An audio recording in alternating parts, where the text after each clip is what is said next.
بسم الله الرحمن الرحيم صبت وعنو وناكسن آد بردين سلام يا دمان تاغيريا شيدا halkan waxaan u mahad celinayaa xukuumadda Soomaaliland oo hogaaminaya madaxweynaha Jamhuuriyadda Soomaaliland mudane Muuse Biixi Cabdi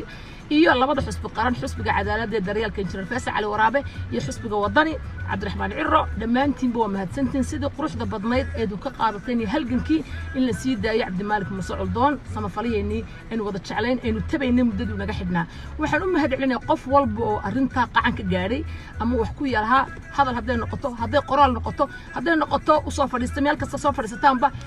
دواقين من سرقاري وحن هالعيه جمهورية الصومال بركيسان إن ظروفه ده يأمورته ده مركي وحصل كلوي معدان إن يحللاني كجودة قرته إن عد كلو للتجين والجو يقرن نبضه خاصة واحد عضين السه وضم فينه النبضي هاي لما كلا ضمبيه لين سمغلو مركي آد بعدين سلام على أمل كسيد إن شاء الله وحنلاقي هاي الحمد لله رب العالمين ما أنت ومالين صبتي أو قرح بدن وبدأ أي خير كيسون وترابكم